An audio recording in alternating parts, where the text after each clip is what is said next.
Anissa, Asia Putri, Aulia, Aura, Aura Fitri, Aurelia, Raisa, Iyo Ramdan Zakia, Elshira, Amin Nila, Awas, Awis, Firnada, Armas Muhammad, Karel, Keila Ladiwa, Bansa, Irani Salsabila, Lutfi Zaki, Linda Ampuza, Muhammad Dani Sawar, Muhammad Nabil Syahdan, Soleh, Najwa, Nyanyi, Salma Putri, Sela Wiyakini, Derit, Syauki. Itu membawa kebudayaannya masing-masing. Tadi sudah disampaikan, yang Proto Melayu itu membawa apa? Tapak lonjong. Itulah kenapa nanti dinamakan Melayu tua, karena budaya mereka masih menggunakan peralatan lah yang sederhana, yaitu bentuknya adalah tapak lonjong. Nanti akan berkembang terus, nanti berevolusi terus apa budaya yang mereka bawa atau peralatan yang mereka bawa. Kalau dari barat, dari sini, ini dari barat, ya, dari masuk ke Malaysia, Indonesia, masuk ke Sumatera, Jawa, dan Kalimantan, ya kan gambarnya? Oke. Nah, sedangkan dari timur, jalur timur itu dimulai dari Filipina. Kelihatan kan Filipina? Filipina, masuk lagi Sulawesi, baru menyebar ke Nusantara. Itulah pola persebaran dari Proto Melayu atau Melayu tua. Bapak sedikit aja menjelaskan sebagai pemantik atau menjelaskan mengenai Proto Melayu, Judul Melayu, dan Melanzoid. Nanti Anda semua akan dibagikan kelompok mencari bagaimana ciri kehidupan, pola kehidupan, kebudayaan, dan bagaimana jalur persebaran dari ketiga persebaran. Oke? Ini sedikit ciri-ciri Proto Melayu: memiliki rambut hitam lurus, kulit kuning kecoklatan, bermata hitam besar, bentuk wajah yang bulat, memiliki hidung dan bibir tebal. Tinggi badan Proto Melayu rata-rata 150 sampai 165 mm. Ada yang tinggi kan? Atau sama tinggi?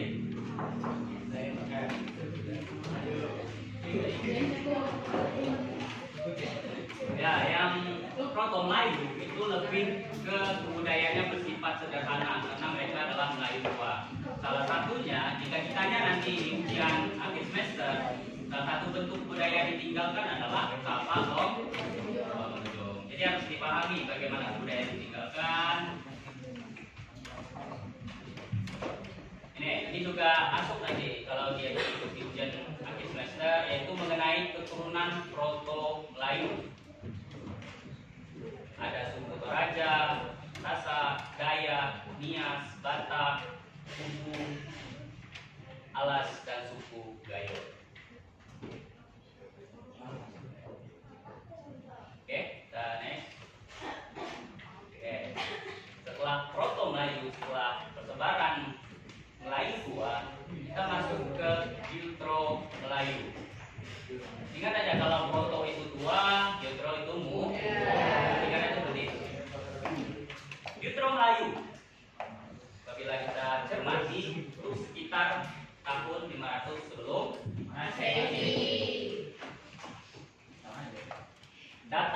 migrasi dari ras Jutro Melayu dari daerah Teluk Tonkin, Vietnam selanjutnya mendesak keturunan ras Proto Melayu yang telah menetap lebih dahulu. Jutro Melayu kemudian menyebar ke berbagai daerah baik di pesisir pantai maupun pedalaman. Ras Jutro Melayu ini datang ke Indonesia. Ini kata kuncinya. Datang ke Indonesia membawa apa? Membawa budaya baru berupa perkakas dan juga senjata besi kebudayaan Johnson. Nah, kenapa dikatakan baru? Karena kebudayaannya atau kehidupannya sudah sedikit mulai berkembang dari yang sebelumnya. Dari yang sebelumnya apa? Bersifat apa? Sederhana seperti kapak lonjong. Namun seiring berjalan waktu sudah menggunakan perkakas dan juga senjata besi atau kebudayaan dong. Paham sampai sini? Ini Jutro Melayu. Ingat aja, tua, muda, dan melani. Oke, Bapak sedikit menjelaskan. Jutro Melayu atau Melayu muda adalah istilah usang yang pernah digunakan untuk populasi yang diperkirakan datang pada gelombang kedua setelah gelombang pertama dari Proto Melayu. Gelombang pertama Proto Melayu, gelombang kedua Jutro Melayu. Oke. Nah, ini menarik juga. Bagaimana sih kedatangan dari Jutro Melayu dan Proto Melayu? Jadi sudah disampaikan kalau Proto Melayu ada dua, yaitu jalur barat dan juga jalur timur.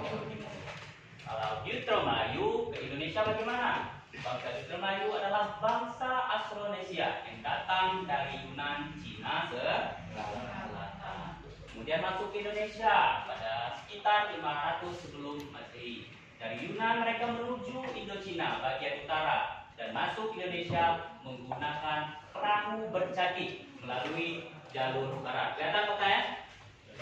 Jalur barat. Nah, ini salah satu kalau ada pertanyaan di soal akhir semester, bagaimana apa yang digunakan itu salah satunya dalam Jutro Melayu adalah menggunakan perahu bercaki melalui jalur barat. Adapun jalur Indonesia adalah Vietnam, Semenanjung Melayu, terus ke Sumatera, Jawa, kemudian berlebar ke wilayah Indonesia. Setelah Jutro Melayu masuk ke Indonesia, mereka segera mengembangkan diri dan mendesak penduduk keturunan Proto Melayu yang telah lebih dulu menetap Nusantara ke daerah pedalaman. Tadi juga dijelaskan ya, ada suku Kubu, suku Gayo. Itu adalah suku yang di pedalaman. Nah, kenapa ini? Ini jawabannya. Jawabannya karena kedatangan suku atau Jutro Melayu. Oke, kita sudah lihat pola persebaran. Nah, oke. Keturunan Proto Melayu lebih dulu menetap di Nusantara ke daerah pedalaman. Oke, coba kita lihat bagaimana ciri-ciri dari Jutro Melayu. Adapun ciri-ciri dari bangsa Jutro Melayu yang sampai ke Indonesia adalah rambut lurus berwarna hitam, bola mata berwarna coklat, mata sipit, kulit putih cenderung kuning. Nah, ini mulai terjawab bagaimana pertanyaan-pertanyaan kita. Kenapa berbeda-beda? Karena salah satunya adalah cenderung kuning atau sawo matang. Tulang rahang lebih kecil dari Proto Melayu, yang cenderung kecil. Oke. Ini hasil kebudayaan dari Jutro Melayu, kebudayaan baru, kepercayaan, keahlian, dan astronomi. Ini yang dibawa oleh Jutro Melayu ke Nusantara, sehingga dikatakanlah sebagai Melayu muda. Ini keturunannya, keturunan Jutro Melayu. Suku bangsa ini ada memiliki nenek moyang berasal dari bangsa ini: Aceh, Minangkabau, Banjar, Madura, Manado, Jawa, Bali, dan Sunda. Mulai terjawab kan kenapa adanya keberagaman di Nusantara.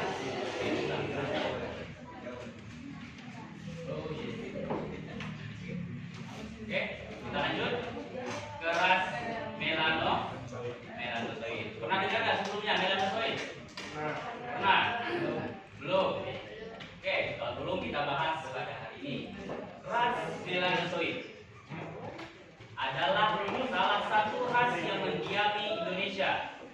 Ras ini kebanyakan ditemukan di daerah Indonesia bagian timur. Nah, ini kata kuncinya. Melanosoid. Ingat, kata kuncinya adalah apabila mendengar kata melanosoid, kata kuncinya adalah Indonesia bagian timur. Oke. Kenapa? Dengan ciri khas. Nah, dengan ciri khas memiliki kulit yang agak gelap. Kenapa? Apa nih? Ras ini merupakan subras negroid, yang mana secara umum terdapat 3 ras mayor, yaitu negroid, kaukasoid, dan mongoloid. Jadi jika berbicara melanosoid, maka kita berbicara Indonesia bagian timur. Oke, paham sampai sini kata kuncinya? Proto itu tua, neutro itu muda, melanosoid itu bagian Indonesia timur. Oke. Nih, kita coba melihat sedikit ciri-ciri dari pengertian dari melanosoid. Penamaan melanosoid berasal dari 2 kata, yaitu kata Yunani, melano yang artinya gelap dan soid artinya penampilan.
Saya terakhir.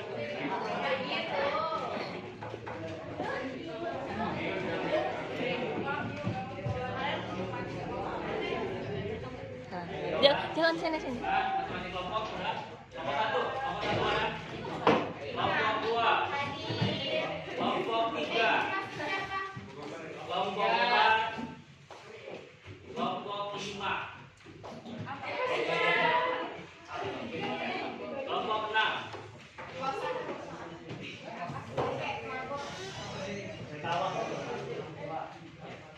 Oke, gas. Ya, sebenarnya Bapak ada KPJ-nya, tapi belum diprint. Ini untuk kerjaan sekarang itu di kertas sumbar dulu. Oke, catat. Kelompok 1 dan kelompok 4. Nah, coba tangan.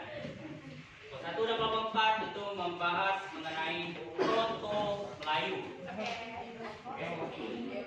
Kelompok 2 dan kelompok 5, 2 bareng. 2 dan 5 membahas mengenai Neutro Melayu. Yang tiga